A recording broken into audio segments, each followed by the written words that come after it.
हर हर महादेव श्री शिवाय नमस्तुभ्यम ओम सम शनिचराय नमः। बोलो शनिदेव महाराज की जय। आप सभी कमेंट में हर हर महादेव अवश्य लिखिएगा। आइए आज के वीडियो में हम शनिवार व्रत कथा का श्रवण करेंगे। एक समय सूर्य, चंद्रमा, मंगल, बुध, बृहस्पति, शुक्र, शनि, राहु और केतु इन 9 ग्रहों में विवाद हो गया कि हम में सबसे बड़ा कौन है। जब आपस में कोई निश्चय ना हो सका तब सब देवराज इंद्र के पास गए और कहने लगे कि आप सब देवताओं के राजा हैं, इसलिए आप हमारा न्याय करके बताएं कि हम 9 ग्रहों में सबसे बड़ा कौन है। राजा इंद्र इनका प्रश्न सुनकर घबरा गए और कहने लगे कि मुझ में सामर्थ्य नहीं है जो किसी को बड़ा या छोटा बता सकूं। मैं अपने मुख से कुछ नहीं कह सकता। हाँ, एक उपाय हो सकता है। इस समय पृथ्वी पर राजा विक्रमादित्य बहुत बड़े न्याय करता है, अतः आप सब जाकर उनसे फैसला करा लो। यह सुनकर सभी ग्रह देवता चलकर भूलोक में राजा विक्रमादित्य की सभा में आकर उपस्थित हुए और अपना प्रश्न राजा के सामने रखा। राजा उनकी बात सुनकर बड़ी चिंता में पड़ गए कि मैं अपने मुख से किसको बड़ा और किसको छोटा बताऊं। जिसको भी छोटा बताऊंगा वही मुझ पर क्रोध करेगा।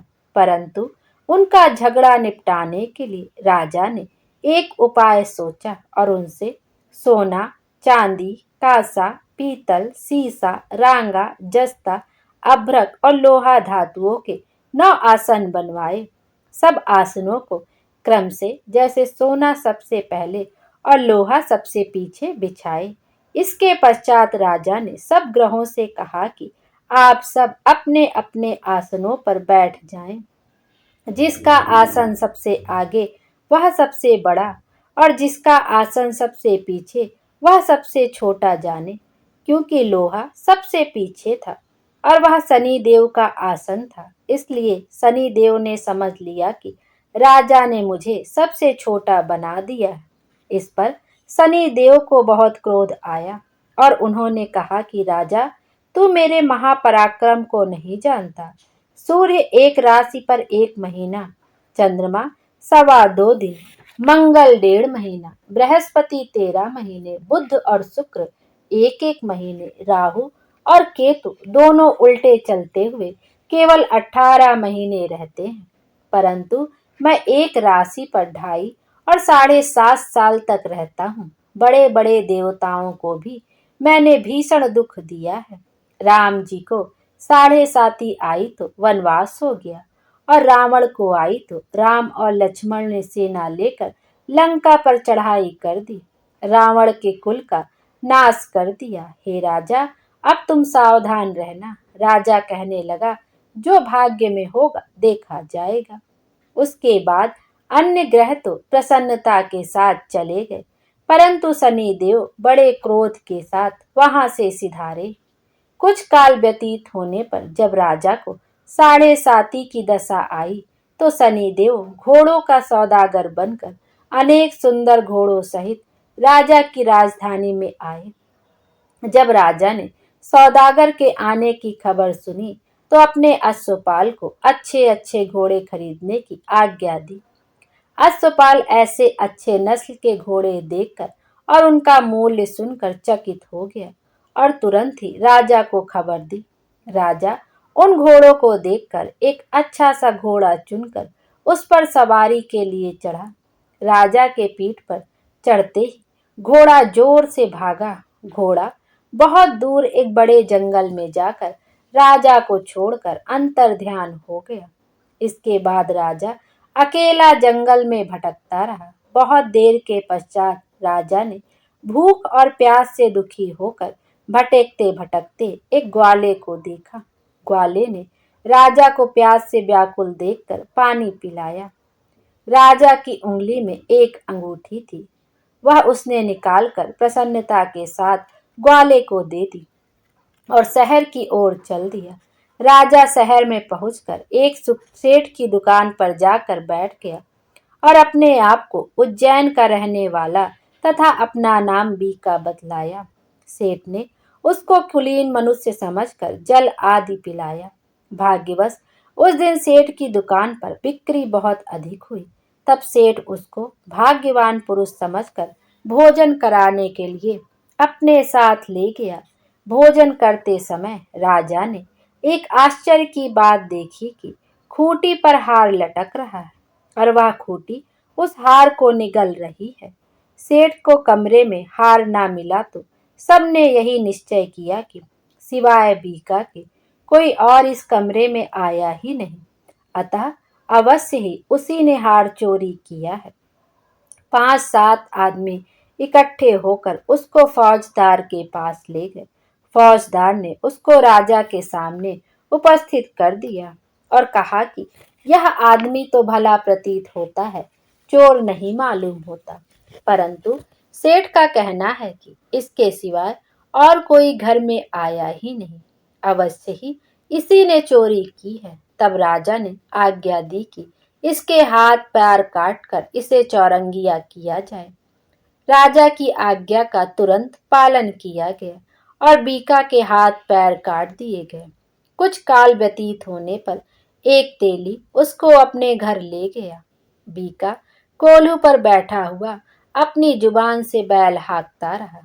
कुछ वर्षों में शनि की दशा समाप्त हो गई। एक रात को वह वर्षा ऋतु के समय मल्हार राग गाने लगा। उसका गाना सुनकर उस शहर के राजा की कन्या उस राग पर मोहित हो गई और दासी को खबर लाने के लिए भेजा कि शहर में कौन गाना गा रहा है। दासी सारे शहर में फिरती फिरती क्या देखती है कि एक तेली के घर में एक चौरंगिया राग गा रहा है। दासी ने महल में आकर राजकुमारी को सब वृतांत सुना दिया। बस उसी क्षण राजकुमारी ने यह प्रण कर लिया कि चाहे कुछ हो, मुझे इस चौरंगिया के साथ विवाह करना है। माता ने कहा, पगली, यह क्या बात कह रही है? तुझको किसी देश के बड़े राजा के साथ ब्याह जाएगा। कन्या कहने लगी कि माता जी, मैं अपना प्रण कभी नहीं तोड़ूंगी। माता ने चिंतित होकर यह बात राजा को बताई। जब महाराज ने भी आकर यही समझाया कि मैं अभी देश देशांतर में अपने दूत भेजकर सुयोग्य, रूपवान एवं बड़े से बड़े गुणी राजकुमार के साथ तुम्हारा विवाह करूंगा, ऐसी बात तुमको कभी नहीं विचारनी चाहिए। कन्या ने कहा, पिताजी, मैं अपने प्राण त्याग दूंगी, परंतु किसी दूसरे पुरुष से विवाह नहीं करूंगी। इतना सुनकर राजा ने क्रोध से कहा, यदि तेरे भाग्य में ऐसा ही लिखा है तो जैसी तेरी इच्छा हो वैसा ही कर। राजा ने तेली को बुलाकर कहा कि तेरे घर में जो चौरंगिया है उसके साथ में अपनी कन्या का विवाह करना चाहता हूँ। अपने घर जाकर विवाह की तैयारी करो।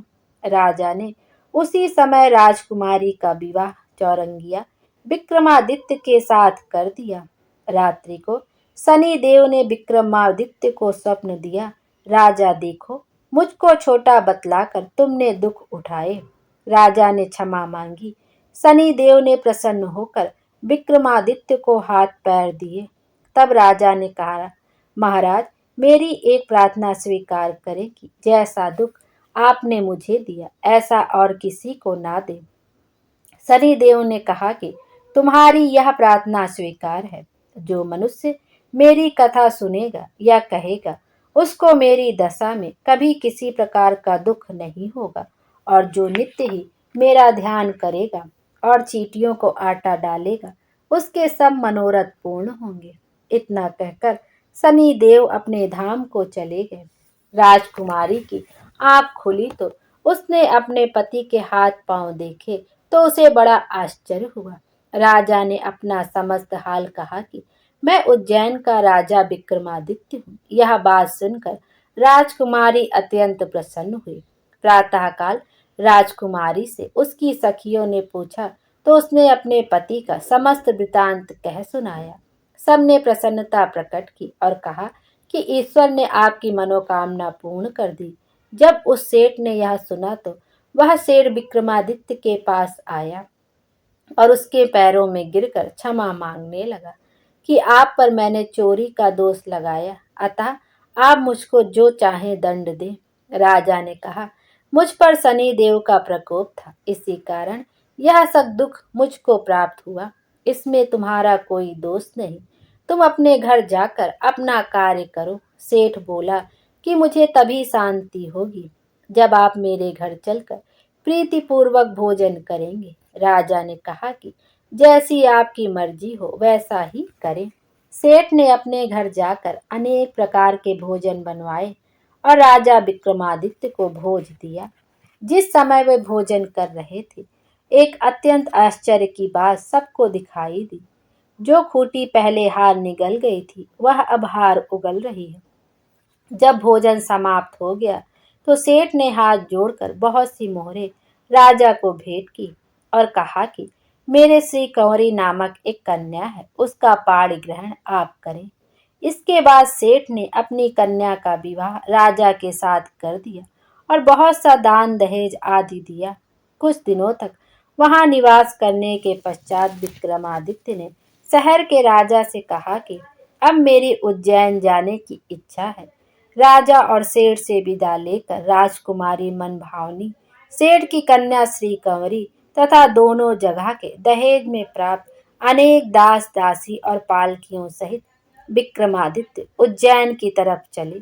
जब शहर के निकट पहुंचे और पुरवासियों ने राजा के आने का संवाद सुना तो समस्त उज्जैन की प्रजा अगवानी के लिए आई। बड़ी प्रसन्नता से राजा अपने महल में पधारे। सारे शहर में बड़ा भारी महोत्सव मनाया गया और रात्रि को दीपमाला की गई। दूसरे दिन राजा ने शहर में यह सूचना कराई कि शनिचर देवता सब ग्रहों में सर्वोपरि है। मैंने इनको छोटा बतलाया, इसी से मुझको यह दुख प्राप्त हुआ। सारे शहर में प्रत्येक शनिवार को शनिदेव की पूजा और कथा होने लगी और प्रजा अनेक प्रकार के सुख भोगती रही। जो कोई शनिवार की कथा को पढ़ता अथवा सुनता है, शनि देव की कृपा से उसके सब दुख दूर हो जाते हैं। बोलो शनि देव महाराज की जय। आइए अब शनि देव की अन्य व्रत कथा का भी श्रवण करते हैं। गणेश जी और शनि देव की कथा। ब्रह्म वैवर्त पुराण के अनुसार माँ पार्वती ने भगवान गणेश को जन्म दिया तो शिवलोक में भगवान शंकर और माता गौरी के पुत्र गणेश के जन्म के उत्सव का आयोजन किया गया। इस उत्सव में सभी देवी देवता बालक गणेश को आशीर्वाद देने के लिए कैलाश पहुंचे। शनि देव भी इस उत्सव में शामिल हुए, लेकिन उन्होंने बालक गणेश को आशीर्वाद नहीं दिया, बल्कि वह अपना सिर नीचे झुकाकर खड़े थे।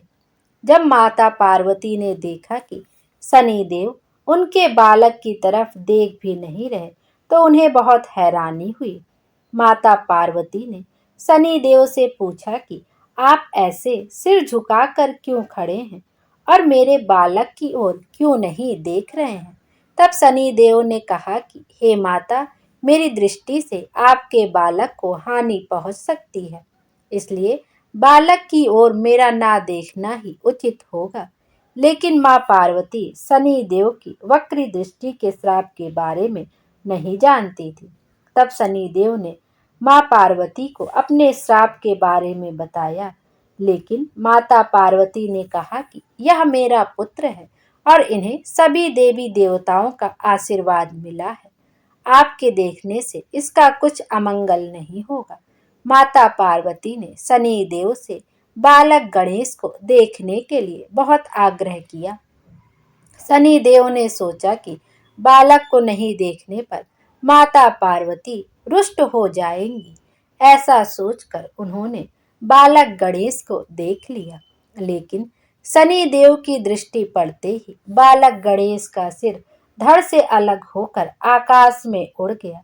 यह देख माता पार्वती बेहोश हो गई। तब भगवान विष्णु अपने वाहन गरुड़ पर सवार होकर निकल पड़े। उन्हें उत्तर दिशा की ओर पुष्पभद्रा नदी तट के पास एक हाथी का बालक दिखाई दिया। हथनी अपने नवजात शिशु के लेकर उत्तर दिशा में सिर करके सो रही थी। इसके बाद विष्णु जी ने अपने सुदर्शन चक्र से नवजात गज शिशु का मस्तक काट दिया और उसे लेकर कैलाश पर पहुंचे और इसके बाद बालक गणेश को गज शिशु का मस्तक लगाया गया।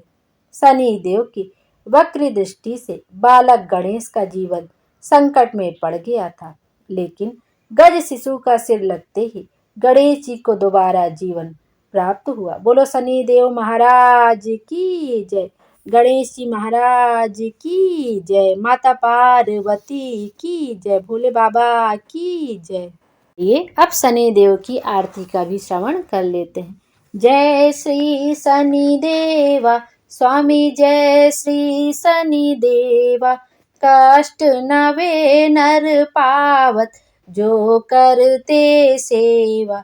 जय श्री शनि देवा, सूर्य के वाहन छाया के पूता, तुमसे विमुख जगत नहीं सुख पाता। जय श्री शनि देवा, जय दुख भंजन, जय जय रविनंदन, सेवा करे जो तुम्हारी जग से तर जाता। जय श्री शनि देवा, रावण दुष्ट महाबली सब जग है त्रासा, पड़ी दृष्टि तुम्हारी हुआ कुल नासा। जय श्री शनि देवा, तेज अपार तुम्हारा अतुलित बलकारी, सबन देवन के देव सुनिए विनय हमारी। जय श्री शनि देवा स्वामी, जय श्री शनि देवा। बोलो शनि देव महाराज की जय। शनि देव हम सब की मनोकामना पूर्ण करें, हमारे जीवन को खुशियों से भर दें। Thank you. आइए अब अनंत चतुर्दशी के इस पावन दिन पर अनंत चतुर्दशी की व्रत कथा का भी श्रवण करते हैं। पौराणिक कथाओं के अनुसार एक बार महाराज युधिष्ठिर ने राजसूय यज्ञ किया। उस समय यज्ञ मंडप का निर्माण सुंदर तो था ही, साथ ही अद्भुत भी था। वह यज्ञ मंडप इतना मनोरम था कि जल व थल की भिन्नता प्रतीत ही नहीं होती थी। जल में स्थल तथा स्थल में जल की भांति प्रतीत होता था। बहुत सावधानी करने पर भी बहुत से व्यक्ति उस अद्भुत मंडप में धोखा खा चुके थे। एक बार कहीं से टहलते टहलते दुर्योधन भी उस यज्ञ मंडप में आ गया और एक तालाब को स्थल समझकर उसमें गिर गया। द्रौपदी की एक दासी ने यह देखकर कहा कि अंधों की संतान अंधी कहकर उनका उपहास किया। इससे दुर्योधन बहुत चिढ़ गया। उसे लगा कि द्रौपदी ने ही उसे अंधों की संतान अंधी कहा है। यह बात उसके हृदय में बाण समान लगी। उसके मन में द्वेष उत्पन्न हो गया और उसने पांडवों से बदला लेने की ठान ली। उसके मस्तिष्क में उस अपमान का बदला लेने के लिए विचार उपजने लगे। उसने बदला लेने के लिए पांडवों को द्रुत क्रीड़ा में हराकर उसका अपमान का बदला लेने की सोची। उसने पांडवों को जुए में पराजित कर दिया। पराजित होने पर प्रतिज्ञा अनुसार पांडवों को 12 वर्ष के लिए वनवास भोगना पड़ा। वन में रहते हुए पांडव अनेक कष्ट सहते रहे। एक दिन भगवान कृष्ण जब उनसे मिलने आए तब युधिष्ठिर ने उनसे अपना दुख कहा और दुख दूर करने का उपाय पूछा। तब श्री कृष्ण ने कहा, हे युधिष्ठिर, तुम विधि पूर्वक अनंत भगवान का व्रत करो। इससे तुम्हारा सारा संकट दूर हो जाएगा और तुम्हारा खोया राज तुम्हें पुनः प्राप्त हो जाएगा। तब भगवान श्री कृष्ण ने उन्हें एक कथा सुनाई। प्राचीन काल में सुमंत नाम का एक नेक तपस्वी ब्राह्मण था। उसकी पत्नी का नाम दीक्षा था। उसकी एक परम सुंदरी, धर्मपरायण तथा ज्योतिर्मयी कन्या थी जिसका नाम सुशीला था। सुशीला जब बड़ी हुई तो उसकी माता दीक्षा की मृत्यु हो गई। पत्नी के मरने के बाद सुमंत ने कर्कशा नामक स्त्री से दूसरा विवाह कर लिया। सुशीला का विवाह ब्राह्मण सुमंत ने कौंडिन्य ऋषि के साथ कर दिया। विदाई में कुछ देने की बात पर करकसा ने दामाद को कुछ ईंटें और पत्थरों के टुकड़े बांध कर दे दिए। कौंडिन्य ऋषि दुखी हो अपनी पत्नी को लेकर अपने आश्रम की ओर चल दिए, परंतु रास्ते में ही रात हो गई। वे नदी तट पर संध्या करने लगे। सुशीला ने देखा वहां पर बहुत सी स्त्रियां सुंदर वस्त्र धारण कर किसी देवता की पूजा कर रही थी। सुशीला के पूछने पर उन्होंने विधि पूर्वक अनंत व्रत की महिमा बताई। सुशीला ने वहीं उस व्रत का अनुष्ठान किया और 14 गांठों वाला डोरा हाथ में बांधकर ऋषि कौंडिन्य के पास आ गए। कौंडिन्य ने सुशीला से डोरे के बारे में पूछा तो उसने सारी बात बता दी। कौंडिन्य ऋषि ने उस डोरे को तोड़कर अग्नि में डाल दी। इससे भगवान अनंत जी का अपमान हुआ। परिणामतः ऋषि कौंडिन्य दुखी रहने लगे। उनकी सारी संपत्ति नष्ट हो गई। इस दरिद्रता का उन्होंने अपनी पत्नी से कारण पूछा तो सुशीला ने अनंत भगवान का डोरा जलाने की बात कही। पश्चाताप करते हुए ऋषि कौंडिन्य अनंत डोरे की प्राप्ति के लिए वन में चले गए। वन में कई दिनों तक भटकते भटकते निराश होकर एक दिन भूमि पर गिर पड़े। तब अनंत भगवान प्रकट होकर बोले, हे कौंडिन्य, तुमने मेरा तिरस्कार किया था, उसी से तुम्हें इतना कष्ट भोगना पड़ा।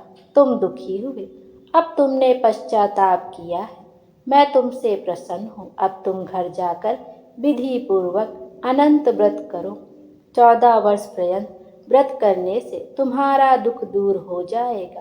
तुम धन धान्य से संपन्न हो जाओगे। कौंडिन्य ऋषि ने वैसा ही किया और उन्हें सारे क्लेशों से मुक्ति मिल गई। श्री कृष्ण की आज्ञा से युधिष्ठिर ने भी अनंत भगवान का व्रत किया, जिसके प्रभाव से पांडव महाभारत के युद्ध में विजयी हुए तथा चिरकाल तक राज्य करते रहे। बोलिए भगवान विष्णु की जय।